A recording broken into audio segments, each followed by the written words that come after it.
What are some of the things that people in crypto get really wrong about stablecoins? Because you often hear, stablecoins are going to transform the financial system. And the reality is it's more nuanced than that. Like, you still have to interact with certain pieces of the legacy system.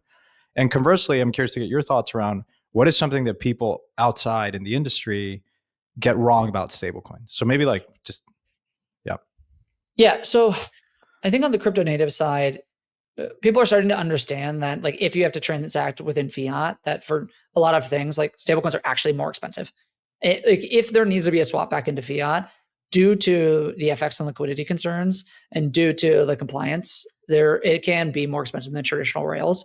And so this continuous conversation around stablecoins are, essentially low cost, direct transfers doesn't really take into account how payment flows work.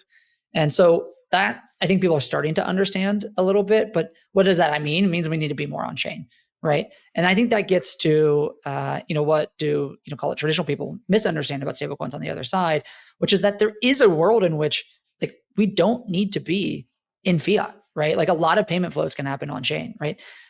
There's a business called Rain right now who issues cards, right? Mm-hmm. They issue cards that are stablecoin backed by stablecoins that are in your wallets.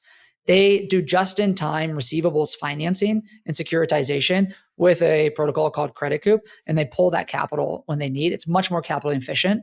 And then they settle with Visa in stablecoins. And so this is a payment flow that does not need any sort of fiat interaction.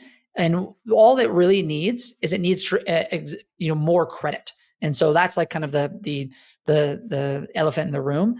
And because you're replacing the bank, and what banks really do is they provide credit, you need to get these alternative lenders in there. But if you do that and it's entirely on-chain payment flow, now it is a lot cheaper.